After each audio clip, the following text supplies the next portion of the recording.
and is more correctly known by white supremacists or in the use by white supremacists and the Nazis as the Hakenkreuz, but it's still referred to as the swastika. So we're very clear on the meaning of the symbol, that it is a sacred symbol for our communities, but we're also very clear that unfortunately that has while it is technically the Hakenkreuz, it's been known as a swastika and is still used in hateful contexts. And so our position is that we want to fight to protect our communities' ability to safely practice their religious traditions, including using the swastika on their homes, on their cars, during religious ceremonies, etc. At the same time, we also want to be sensitive to the needs of the Jewish communities and others that have suffered from anti-Semitism, white supremacy, and hate crime. And so in balancing that, we're very excited when the opportunity to work on California AB2282 came on. And we saw it as a great vehicle, while not getting the perfect language that we would want, but being able to move ball significantly forward in making sure that the penal code, and this is the critical thing, not just the bill, but the California Penal Code or California law would actually recognize, as Anita, you alluded to earlier, that there is a distinction between the swastika and the Hakenkreuz, that the intent of the penal code is not to interfere with the peaceful use of the swastika by the Hindu, Jain, and Buddhist communities. And so the impact would be profound if this bill was passed, because first and foremost, it would take out any guessing or any question about the intent of when Hindus, Jains, and Buddhists have swastikas up. It would remove those uncertainties for law enforcement. It would also generally help educate others in broader American society that if they see a swastika that at the front of a Hindu neighbor's door or on a car, that it is likely not illegal, and that it is a peaceful symbol, and this should be treated as such. So, we're looking at what is the impact on the community here, and the impact here is that it's going to increase the religious freedom rights of Hindu Americans, Jain Americans, and Buddhist Americans to be able to use the swastika freely. Great, thanks so much. And then Kendall, can you tell our audience about the importance of combating hate symbols for ADL and how CA AB2282 will impact the Jewish faith community? Of course. And again, thank you for having me and ADL as part of this conversation. As mentioned earlier, it's so badly needed to come together and talk about these really challenges and issues to both communities. And we're really proud to be partnering together. So Assemblymember Bauer Kahan, she reached out to ADL when the bill was first introduced earlier this year.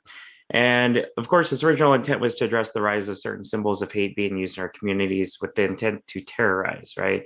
So mostly bringing parity to penalties to the different symbols of hate defined under California State's Penal Code and the locations in which they occur. And so, for ADL and the Jewish community, we've actually seen such a precipitous rise of acts of hate through our community, right? According to our most recent report on white supremacist propaganda, from 2021, there were 4,851 cases of racist, anti-Semitic, and other hateful messages that were reported by the ADL nationwide. And so that kind of translates out to be about 13 per day, I would say. And what we're seeing that white supremacists in particular are more frequently resorting to hateful propaganda, using different kinds of symbols as a tactic to spread their really toxic ideas and recruit people into their terrible ideologies. And it's a tool in their toolbox that gets significant attention, unfortunately. So whether it be, again, the Iron Cross or SS lightning bolts or the numbers even 1488, these are kind of used and misappropriated throughout the country to send a message of hate toward vulnerable communities. So we can certainly see where this complication, right, comes in about and misunderstanding of different things, regardless of the context. And so the Jewish community obviously has a very painful history with hate symbols. The Hakenkreuz was misappropriated, the swastika was misappropriated, known as the Hakenkreuz during World War II by the Nazi regime. And, the symbol really evokes like a very painful memory for the more than 6 million Jews and millions of others who were systematically murdered during the Holocaust. And so it obviously bring a heightened sense of concern to a lot of different communities when they see this kind of symbol in a threatening manner. So, as Samir had mentioned, AB2282, right? It decriminalizes the sacred swastikas for Hindus, Jains, and Buddhists, right? It's one of the first in the country, right? As mentioned, but it also seeks to align those penalties. When we're looking at the Hug and Cruise and the intent to terrorize in locations where such acts are illegal, right? And we believe this bill strikes out that right balance, and as Samir said, moving the ball forward, because I think that it being a really tricky issue on a legal sense, right, in the penal code sense, and in a cultural sense, that both communities are feeling a certain level of concern about as well. So, but ultimately, it sends a message that the California State Legislature is taking note of this as an issue and is responding to it in an important way. Wonderful. Thank you for that. And Kendall, a follow-up question. You personally are uniquely positioned in this conversation as a practicing Buddhist who represents one of the preeminent organizations tackling white supremacy and anti-Semitism. Can you talk a little bit more about how your Buddhist faith informs the work you do within a Jewish organization? Absolutely. And this is something I never get to do, so thank you for the question. So my own life and personal work has been really dedicated toward building bridges of understanding between communities, right? We aren't simply part of one community anymore, but we're rather a network of kind of intersecting identities. The Jewish community is so incredibly unique and diverse, but the community also faces really significant challenges in fighting back against anti-Semitism. And I often refer back to Eric Ward, who's executive director of the Western State Center, which is located in Oregon, who says that anti-Semitism kind of lives at the heart of racism, bigotry, and white supremacy. So as a Buddhist myself, I'm a fourth generation Japanese American.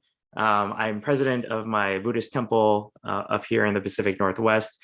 And so I have firsthand knowledge and understanding of how acts of bias and acts of hate have real impacts and trauma on my own, faith community here. We saw that especially during World War II, during the Japanese American incarceration. But it's really finding when we're talking about the Buddhist faith, it's about finding the compassion and understanding that we so often practice in Buddhism, right? It's about also being mindful about how we're interdependent upon each other, how our communities are so inextricably linked together in our struggles, in our stories, in our trauma. It's about being an ally and working for an organization like ADL, right, who works for all communities. It's certainly an excellent fit for my faith, even though the organization has historical roots in the Jewish community. And so, at ADL, we often use the phrase that an attack on one community is an attack on all.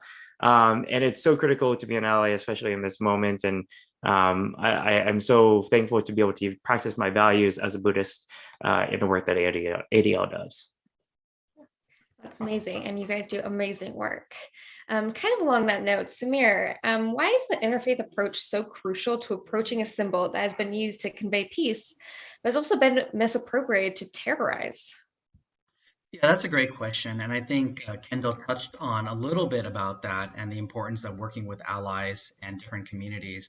I would say it goes beyond this current bill that we're working on, because the bill is a vehicle. But larger goal is obviously the penal code, and to decriminalize the swastika is a huge goal. But another larger goal is just to increase education and awareness. There is still a lot of lack of awareness and education about the different perspectives on this issue. Very complicated, very difficult issue for multiple communities. So I think it's important to bring multiple faith communities together as one to address it in a way that meets the needs of all of us. And that starts with the education. That starts with, as a Hindu community, that starts with educating our Jewish friends and neighbors and others about the importance of the swastika, and that not to be afraid of it if they see the swastika, not to confuse it with the Hawk and Cruz. It also requires us to be to listen and understand their perspective, and to hear them.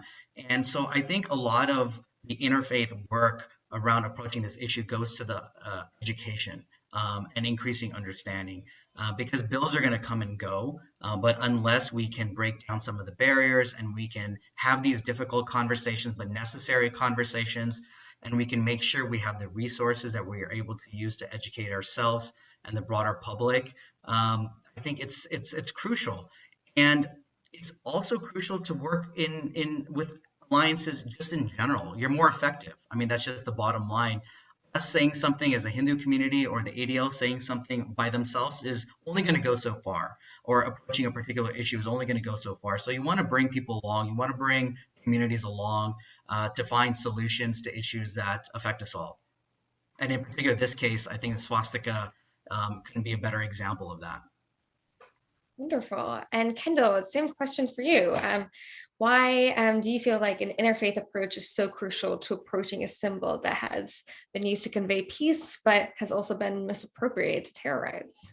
Oh, absolutely. And I mean, I've mentioned this before in other contexts as well. Our communities are often so siloed in our work, right? We don't talk to each other enough. We don't engage enough. We don't work together enough, right? And that's not just, I'm not just talking about our communities, we're talking about all communities, right? And it's not that we don't want to, but we often get caught up in the politics of our own communities that often distract from the larger, bigger picture as well. So I'm a really big believer that the interfaith approach is really critical, because it really helps create bridges of understanding, right? The ways that our own histories align so clearly and so, in such parallel is so apparent. And so why wouldn't we, as communities who have been targeted in one way or another, or have experienced deep trauma, want to create more hurt by creating misunderstanding, right? So, having these, through an interfaith approach, I think you're starting from a place of good intent. You're starting from a place where you're not, you're trying to make sure that you're creating understanding and building relationships and friendships. And so it's really important for me, at least, is that we're bringing understanding to the conversation through a really compassionate way, and through a really good place, starting at a good place, right? And I think that oftentimes we're skeptical. Sometimes we're skeptical of each other's in terms of our motives or whatnot. But I think the interfaith approach is actually kind of a different approach, right? It's not a political approach. It's not a different kind of approach. It's an approach that starts from a place of good intentions, and I think we can continue to learn from some of those lessons today as well. Great, and that's actually a perfect segue into the next question I had. So this next question is actually a two-parter. A registrant for this webinar wrote that they have a swastika hanging from their front door, similar to a Jewish mezuzah. This type of display is currently illegal in California under Section 11411 of the Penal Code, which criminalizes the placement or display of a sign, mark, symbol, emblem, or other physical impression, including but not limited to a Nazi swastika, in reckless disregard of the risk of terrorizing. However, following the passage of AB2282, this display will become legal because it's for a peaceful purpose. In light of this historic change, Samir, how can Hindus, Buddhists, and Jains talk with their neighbors about the swastika as a symbol of peace, without being disrespectful to the Jewish community? So I'm actually going to start answering this question by digressing just a tad bit here, because you mentioned in the question about the mezuzah, the Jewish mezuzah. So actually a few years ago, the ADL worked on a bill to actually make sure that the rights of all religious communities were protected. And it was known as the mezuzah bill, that allowed anybody of any faith tradition to have a religious hanging outside of their front door and not face repercussions from a homeowners association or a landlord. We are fortunate to be able to work with the ADL and the author of that bill to expand the size of what would be allowed for a religious door hanging to accommodate many Hindu symbols as well, including the toran, which can stretch the full breadth of a doorway, or other larger symbols. So that, I just wanted to digress real quick because you mentioned the mezuzah. That was another example of interfaith cooperation for the benefit of multiple communities. But getting back to your main question, in terms of, what would be different, and in terms of, if this is passed, how can we have this conversation about the swastika being a symbol of peace without being disrespectful to our Jewish neighbors? So I think at first, again, it starts with just, leaving our assumptions at the door. I think we become very passionate, I know, as a community about the swastika, and we have to, I think, put that aside for a minute and first listen and just hear, our Jewish friends talking about, what it, symbolizes for them. I think once we do that and we show that we're willing to listen, I think that's where the respect is gained. And then once we do that, then we can start to talk about, what we know as a true meaning of the swastika, and educate our friends and neighbors from the Jewish community about the differences and the distinctions between the Hakenkreuz and the swastika. There are some physical differences. The Hakenkreuz is at an angle, and the swastika, for the most part, is not. So there are some physical differences, but just in general, showing, resources on it, showing educational materials, showing examples of how both Hindu and Jewish leaders and organizations have come together to talk about that can set a great starting point for those more individualized conversations, and to make sure that we are respectful of our Jewish neighbors and friends' needs and concerns. Great. And then Kendall, I have kind of the flip side question for that, for you is, how can the Jewish community articulate the pain and the trauma that Nazi and white supremacy symbols trigger without being disrespectful to the Hindu, Buddhist, and Jain communities? Yeah, I mean, I think the thing that I'll say is that words matter, right? It's true, the Nazis, they misappropriated the swastika during World War II for their own twisted kind of way. But how we refer to the symbol is a matter of context as well. And for ADL, it's really important for us as an organization that deals with white supremacy and neo-Nazis and individuals who want to terrorize marginalized and vulnerable communities, that we understand that the pain that's evoked while understanding the cultural significance and the true meaning that this symbol has today, right? Both are important, and nothing is an absolutionist kind of situation, right? It's about expressing patience, really. I'd actually like to bring up an example because we saw it a couple of years ago. So being specific and providing nuance for us is like so important. And it's certainly not the same but in several years ago, white supremacists, they kind of co-opted another kind of symbol, the okay hand symbol.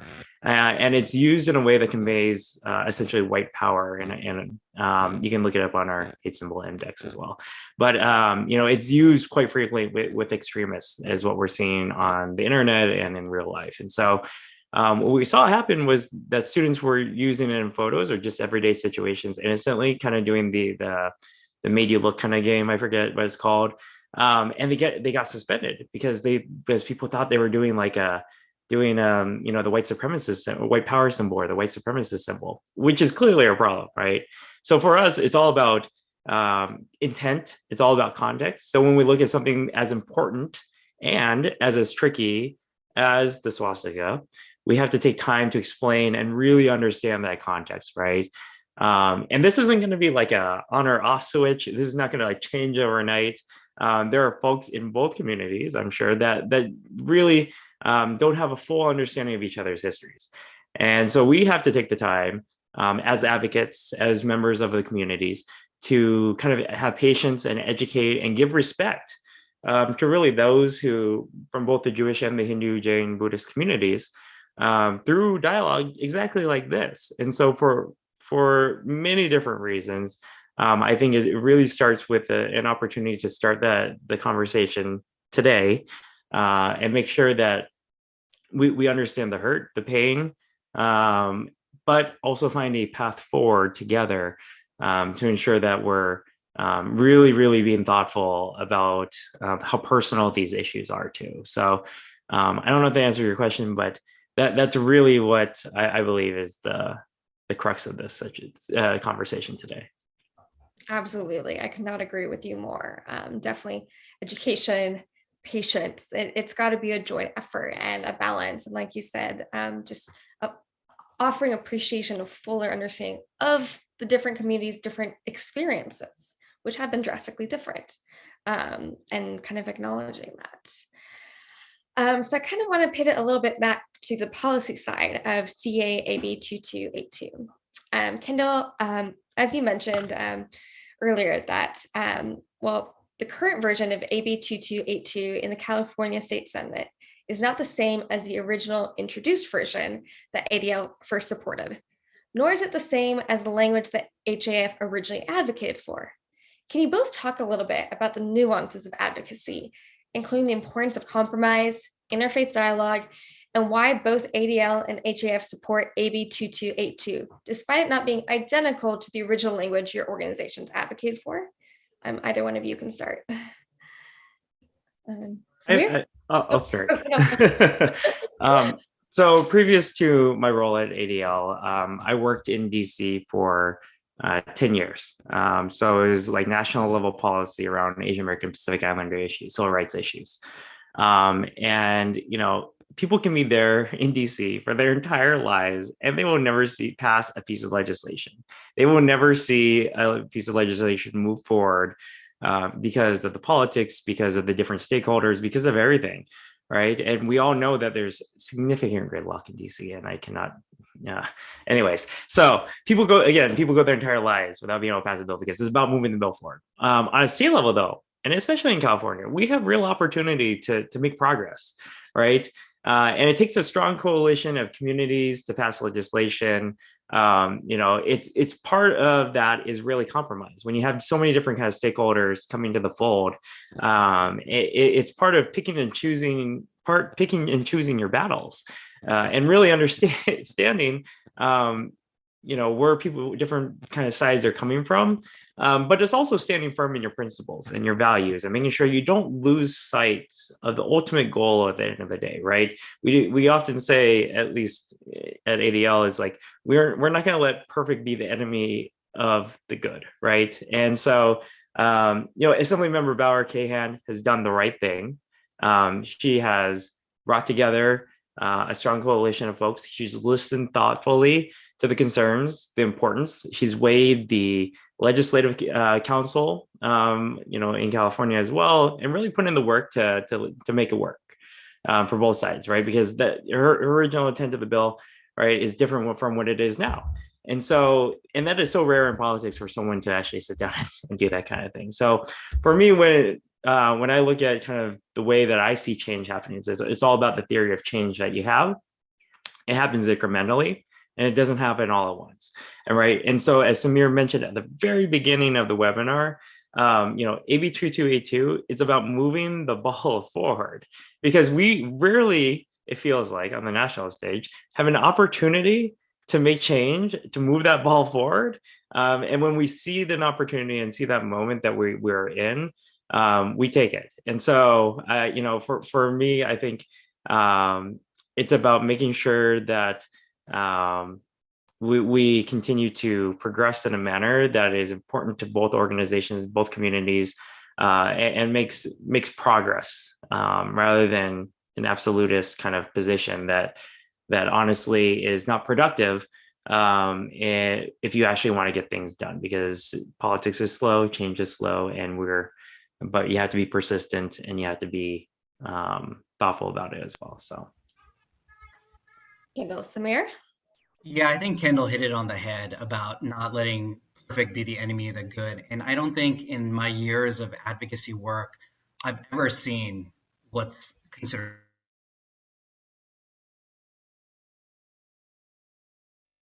Oh no, I'm afraid we lost Samir temporarily. oh no. Oh no. Oh, he's gonna be embarrassed at the pose that this got frozen on. Well, while we wait for Samir to come back, the next question I had actually for both of you, I'll go ahead and send to you, Kendall, is what can this interfaith audience do to ensure that CA AB 2282 is passed? Yeah, that's a wonderful question. Okay, I mean, we'll come back to it because I think Samir's back. Okay. Here we go, Samir. Hi, you're back. All right. Okay. Do you want me to repeat the question, Samir? No, I got the question. Sorry about that, guys. Living in Silicon Valley, I still have bad Wi-Fi, so my apologies. What I would say is that I think, I've never seen a piece of legislation at the state or federal level that has gone through in its original form without having changes made to it and having compromises made. So if somebody can point out a perfect bill to me, I would love to see it, or one that has gone through without significant changes, because that is advocacy. It's trying to get things done while making compromises, making adjustments. And the way I would kind of answer this question specifically around AB 2282 is, what would happen if we tried to hold this up and make perfect the enemy of the good? What would be the consequences of that? What would be the impact of that? Well, number one is the Jewish community, they would not have, hate crimes penalties equalized. So the community would be less safe. That's number one.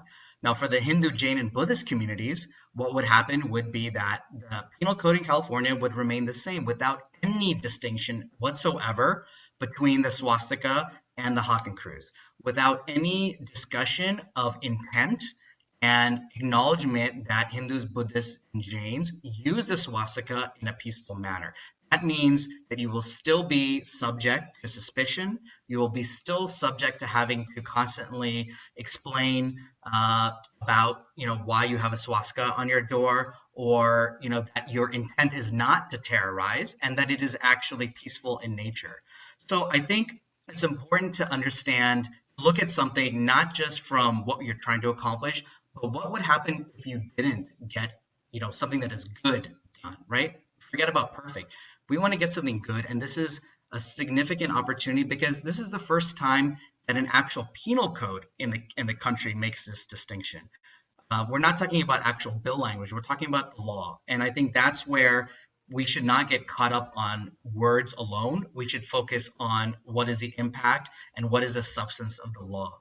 Because at the end of the day, that's what's going to impact our lives and make sure that we can live in an environment where we are secure and safe to have our religious practices. And finally, just in terms of the idea of advocacy being a long drawn out process, in general, things take years to get done. But if we're talking about the issue of the swastika and the difference between the swastika and the Hakenkreuz, this is something that we really only have been advocating for as a community for the last few years. While this our symbol has been incorrectly known as a swastika since the 1940s. So we're dealing with decades of misunderstandings, and we've just started this process. So we have to understand that it is going to take a while, it's going to take time, and it is going to be a slow process. It's going to be a slow process, and we also will be side by side with our Jewish partners through this process, detangling these misunderstandings and misappropriations and acknowledging the trauma and the pain that different symbols can cause. So before we pivot over to the audience Q&A, I want to end on a question with you both that's kind of action-based. What steps can this interfaith audience here tonight do or take to ensure that CA-AB22 is successfully passed? I guess I'll take that. So the bill will likely, hopefully, be moving the Senate Appropriations Committee as early as tomorrow. And so once it does, it will go to the Senate, and you can message your state senator, right, in California, if you live in California, of course, to urge them to pass it. And once it passes the Senate, obviously contacting the governor to sign the bill. The elected officials, they work for you. You are their constituents. They represent you in Sacramento. And so it's really important that you send a clear message to them that this is important to you, that this matters to your community, that this matters to you. And it really addresses some of the historical issues that both of the communities have faced. And so when they see that multiple communities are invested in something as clear, as important as AB 2282, I think it really makes a difference and makes an impact. And so, calling them, emailing them, all that good stuff it does work, right? When you flood someone's inbox and they're like, oh my gosh, I'm overwhelmed. All these people really care about this issue. I think it's a really great tactic to use, and they don't want to make you mad as their constituent because they want to see an office. So do your best to do that. And I think the other thing that you can do beyond like the political sense of pushing your legislators and elected officials to engage is having really thoughtful conversations with each other about this issue, right? Truth be told, I've always been kind of aware of the swastika and its thorny kind of historical context, especially after World War II. In fact, often thinking about the Buddhist temple that my dad grew up in. And we had chairs that had a swastika on the back of the chairs. But after the war, people didn't understand that it was a religious and cultural symbol, and what its true meaning was before it was misappropriated. And unfortunately, the temple had to paint over it, and now it's just like 4 squares, right? And that's actually really sad when you really think about it, that people have to hide who they are, or what their faith is, or their cultural traditions. And so, honestly, telling stories like that, or some of the context in which it matters to different communities, I think is really important. And being honest and upfront and vulnerable in a sense, because this issue is not going to go away anytime soon. I think we have to continue to make progress in terms of on the public side as well as the policy side. Yeah, absolutely. I'll just chime in really briefly there. I think Kendall mentioned about contacting your legislator about supporting the bill. And that's actually a perfect segue, because we will be launching an action alert through HAF's system that's going to really make it like a one-step process for anybody to very easily contact their state legislator in the Senate and let them know that they support the bill. There are also going to be other opportunities to join for organizations to join on coalition efforts to support the bill, to show at an organizational and individual leader level that there is a lot of momentum behind the bill. So definitely stay tuned for a number of follow-up steps that are coming up. And also, outside of this specific action alert, you can still, find opportunities to share resources. We have a lot of great resources. My colleague Ramya Ramakrishnan has been sharing some through the chat on the swastika. So keep sharing those resources because even if they are more broadly on the swastika, it's important that legislators that are going to be voting on this bill understand that context and the importance of these broader issues as well. So definitely stay tuned on that. We will be launching some public action alert campaigns on this. Great. And I think it's reassuring for our audience to hear from both of you who've been doing advocacy work for a long time, that contacting elected officials actually works. Because I know before I got involved in advocacy, I was like, sign this petition. Is anyone going to read it? Is anyone going to care? But it's true. It's that mass community impact. If they're hearing from multiple individuals of different communities saying the same thing, it really carries a lot of weight. Now I'd like to turn it over to our audience and their questions for our panelists. We've already had a few come in prior to registration. We gave individuals the option to submit questions, but also a reminder to the audience right now that you can enter any questions you may have in the Q&A function at the bottom of your screen. All right, so I'm going to start with a question about kind of relating more on the education side of advocacy and policy. How do we get this information included in school books, in public and private schools? What are channels of communications that folks of non-Indian origin can be educated on this? Is there a marketing packet? And I think on the flip side, that folks of Indian origin can also be educated on the history as well. So whoever wants to take that.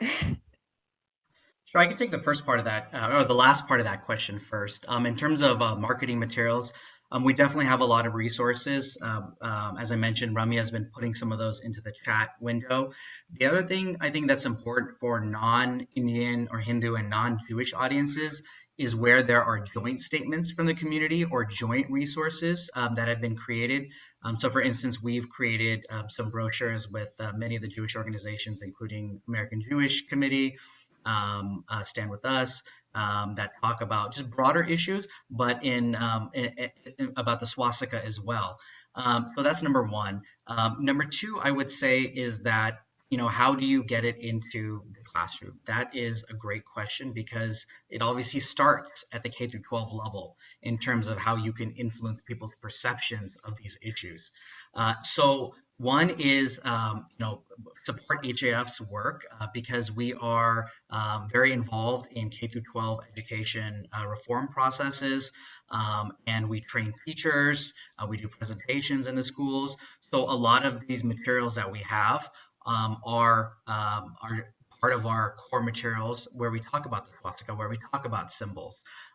So definitely continue to support our work, because we are doing some of that on the ground right now.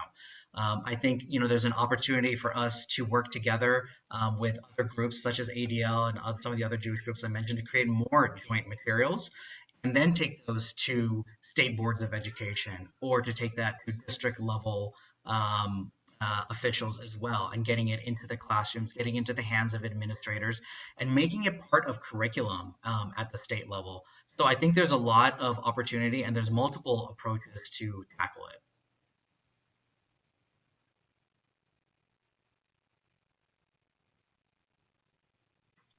I don't have anything else to add. I think that was excellent. All right. So let's see, I think part of this question was answered a little bit during our moderated discussion, but to just get a fuller answer, I'm going to go ahead and ask it. This came through the Q&A. There's a gap to be bridged between good intentions and real-world outcomes. A court prosecutor I know who has dealt with civil rights cases says that the bill, as currently drafted, is ambiguous and would not protect the rights of Buddhists, Jains, and Hindus. Neither will all our good intentions expressed in this webinar.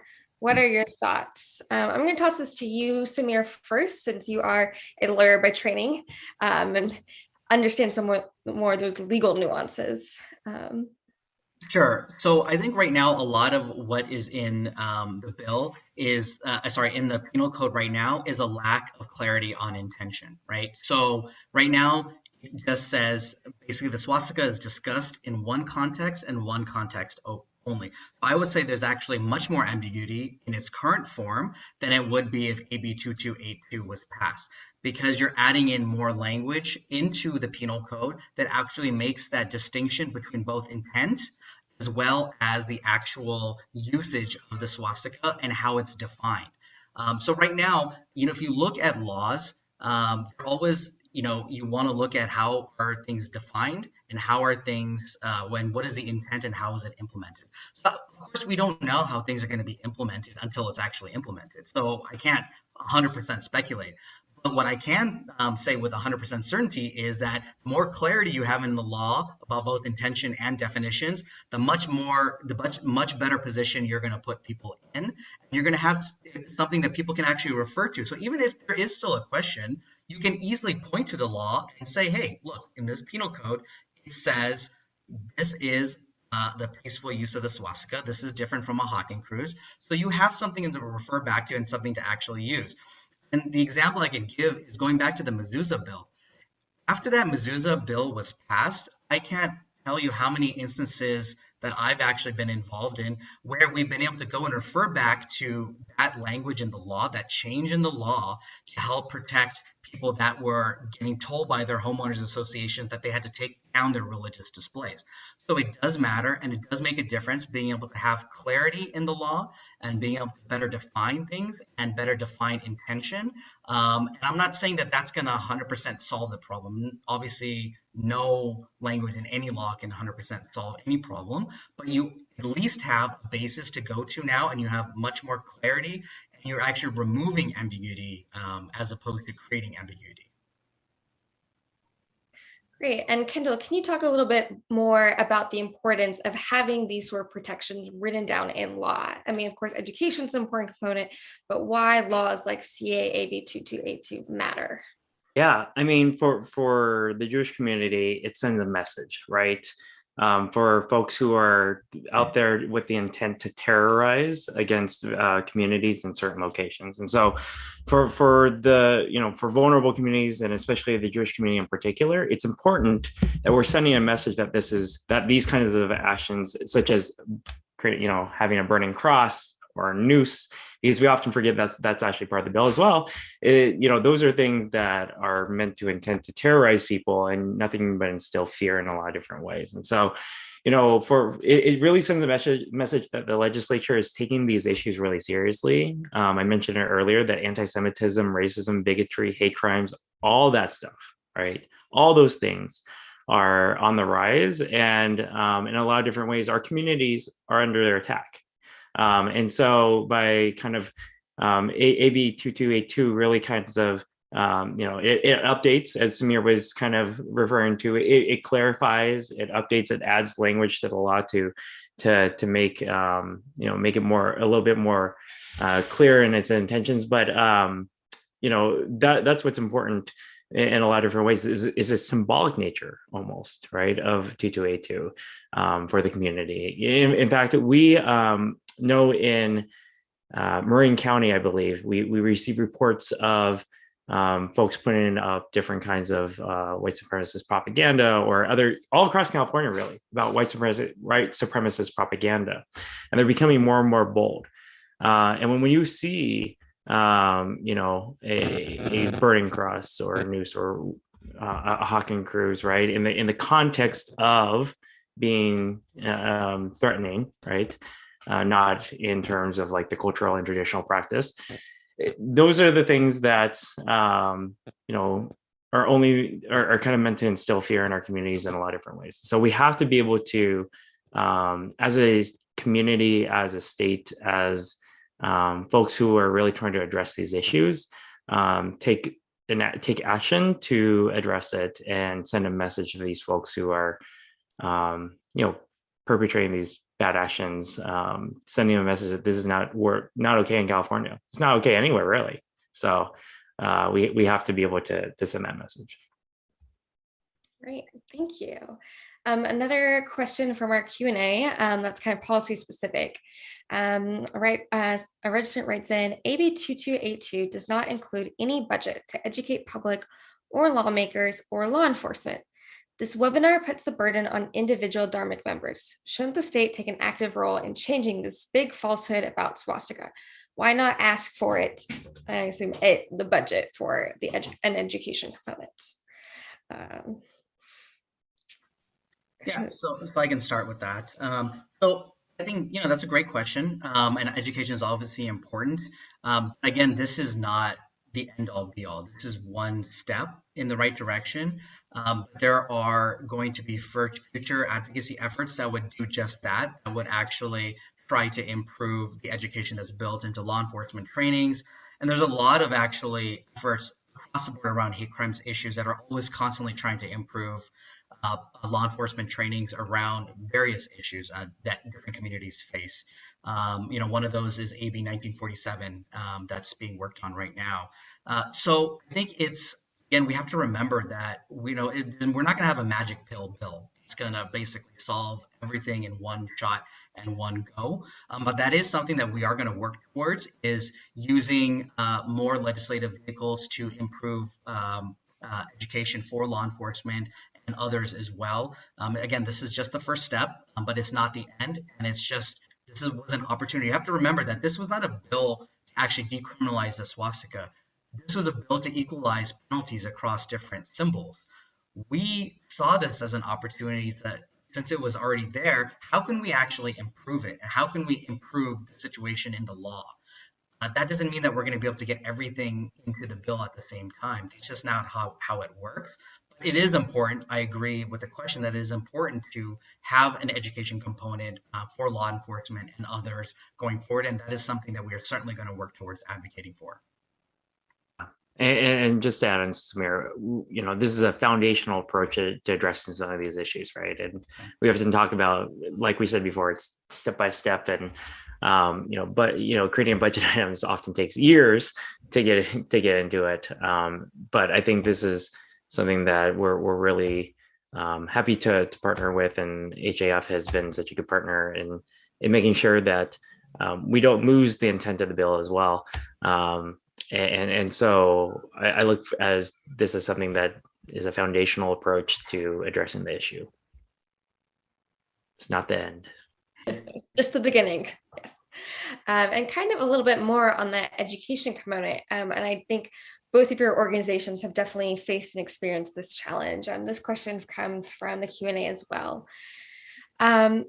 So, oh gosh, I just lost it. Where did this go? Apologies. There we go. So the challenge with these educational materials is that teachers think or are concerned that if they share this information, that they are at risk of teaching religion and not creating safe spaces and cultural competency. So what can be done to correct that systematically and make that distribution universal? Like how do you share these impacts on different faith communities in the school system without being accused of, oh, you are indoctrinating or whatnot? Sure, I can start with that one. So I think it's a good question again, and I think there is a delicate line and that we shouldn't cross, or anybody shouldn't cross when discussing religion in the classroom. If you wanted just kind of a clear red line, we don't want to teach religion in the classroom. You can teach about religion, and you can teach about religious communities, right? So when you're saying teaching religions means, again, what you're saying, indoctrinating people, telling them about a particular religion, or providing a value judgment on religions as one being superior, inferior, et cetera, et cetera. But if you're just teaching about a community, if you're teaching about some of the practices of a particular religion, that is fully allowed under the Constitution. There's no issue in terms of a separation of church and state. Of course, the devil is in the details in terms of implementation, et cetera. But per se, there's no barrier to teach about religion, about religious practices, and particularly in the context of when you're talking about making sure that a community is respected and safe and secure and don't face issues of discrimination or hate crimes or bullying, etc.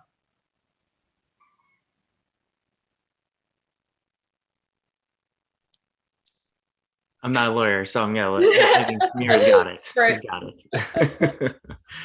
All right. This question I think is for you, Kendall. Can you talk a little bit more about how the Jewish community is responding to AB2282? Are they reciprocating, especially with the amendments? Do they have concerns on this amended language and the addition of this additional language about the Dharmic faith communities and what this also means to them? Sure. I'm not going to pretend that I speak for the Jewish community, nor does ADL, well, ADL has roots in the Jewish community, but me personally, right? I'm not going to speak for the Jewish community. I will say, or as an organization, ADL continues to support AB2282. We testified in support of the new amendments that were made to create clarification, because we think it's equally important to clarify the intent of the bill as well.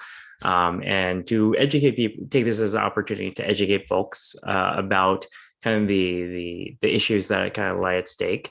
ADL has historically been an organization that we have our dual mission, right? It's to stop the defamation of the Jewish people, but it's also to secure justice and fair treatment for everyone. And we can't, and both of those kind of dual missions are equally important, and we can't have one without the other. And so I think that in being a good ally, in understanding and working together with other faiths, with other communities, with other ethnicities, religions, whatnot, I think it's for ADL, it's important that we're inclusive, that we're compassionate, that we're thoughtful, that we're supportive, and an ally to concerns that communities have. The last thing that we want to do as an organization is to create more issues or misunderstanding or bias or harassment against other communities. That's the last thing that we want to do, because we, as a fourth generation Japanese American, as a representative of the ADL, our communities have faced bigotry and harassment and hate and misunderstanding and scapegoating, honestly, throughout history. We certainly would never want to perpetrate that against any other community. And so that's why I think it's so core to the tenet of allyship and relationships and partnerships with communities, with organizations like HAF, who are doing the great work of educating not only the community, but also educating others and bringing them into the conversation rather than calling them out. They're calling us in, right? And I'm so appreciative of the opportunity to be able to be a part of this program, because I think when we're talking to different who we're talking to about these issues, I think it matters, right? I think it's one thing for the Hindu American community to talk to the Hindu American community about this issue in particular, but it's another thing to talk about, everyday people who might not understand that context. And so I think it's just equally important for ADL to be a strong supporter of those kinds of efforts, because I think regardless of, it's not our cultural, the Jewish community's cultural traditions, it's still an important part of understanding acceptance and preventing bias against our communities. And so ultimately, that's why ADL continues to be a supporter of AB2282. Great, thank you. I think we have time for 2 more questions. So this next one is for you, Samir. Someone writes in the Q&A that I'm deeply disturbed at the still remaining phrasing in the bill, Nazi swastika, that Nazi swastika language is still in the amended version of the bill. What do we say to Hindu, Jain, Buddhist students who are suddenly becoming unsuspecting or unwilling victims or being accused by this Nazi swastika language remaining? So can you talk a little bit about that? Sure, that's an important question, and I'm glad that it was asked. The first thing I would say is that if we look at the technicalities of the process and the bill, there were limitations based on what was already existing in the penal code, law enforcement trainings, and what could actually be changed through this bill. Again, remember that the original intent of the bill had nothing to do with changing terminology or changing the law around swastika versus Hakenkreuz. So we have to remember that that was an add-on to this bill. That's the first thing. Second thing is that we did get information that the legal basically the legal advisors for the legislative body in the state of California, the Legislative Council, had issued an opinion that it is not possible to completely remove the Nazi swastika, but they allowed for language to make sure that that distinction was made between the Hakenkreuz and the swastika. So that's kind of more of the technical side of things. The other thing, again, I want to just really emphasize to people is that let's not look at just words. Let's look at what is the impact of the bill. Let's look at changing the law versus changing just words in a bill. If you change words in a bill, but you don't change the law, should we feel happy with that? I would say no, because again, what is the impact that happens on a day-to-day basis? How is that going to change our lives, or how is that going to help put us in a better position to make sure that we can practice our faith safely? So that's the first thing I would emphasize. Second thing is that, again, we can't get a perfect bill. We can't get perfect things, and this is not, the end-all be-all. This is the first step. So again, we, are going to continue to work towards getting the symbol recognized for what it is, the Hakenkreuz. But along the way, we have to accept that we're not going to get everything we want right away. We're not going to get a perfect bill. We're not going to get perfect language. And we also have to be sensitive to the fact that, it is still referred to for, probably 99.9% of the American public as a swastika. So in the meantime, while we are educating the public, while we are making sure we're sensitive to the needs of our Jewish friends and neighbors, we want to continue to educate them on the difference between the swastika and the Hakenkreuz, but we can't expect that every single place that swastika or Nazi swastika exists or appears is going to be automatically just changed overnight. It just can't work. It doesn't work like that. And we have to be patient. We have to know that this is still a very important, significant bill, and it's going to, for the first time in any state, create a change in the penal code. And I think that's what we have to focus on here. Great, thank you. All right, final question for you both. So it's actually, there are two similar questions that came in. So I'm gonna say both of them because I think the answers will be pretty similar. What can be done going forward to correct the historic misappropriation / Eurocentric understanding of the swastika? How can HAF and ADL work together to raise general awareness about this issue and practical support when misunderstandings arise about the use and meaning of symbols? Kendall, you want to take that one first? I'll defer to you this time. Yeah, no, absolutely. I'm furiously writing down the questions. So, so I think going forward, how do we educate folks about the misappropriation of the swastika, right? And so I think it was mentioned earlier, right, is having these, number one, having conversations about it. I admittedly have not been as educated about it until the Hindu American Foundation has been so great to ADL and bringing it to our attention. This is not the first time I believe that we have worked together on things, right? In fact, we've worked across the country in other states, not just California. And so, being able to have that conversation in an honest and open way, again, assuming good intentions, I think has been very helpful in the learning journey that people are on, right? So not necessarily calling people out and saying you're a terrible person because you don't understand the history, but rather calling people in and saying, hey, listen, there's a little bit more context and nuance to this, and I think you should. I think maybe you should hear our perspective on it. I think that's so important in trying to address that education. That's where we start, right? Is that person. The second way to do it is getting involved. In making sure that our youngest are educated. Samir had alluded to some of the different ways that we can get into schools, into the curriculum. I agree. It's totally important, and we can totally do it. But this is the first step in that process. And then the last question that you asked, Anita, was around how we can work together.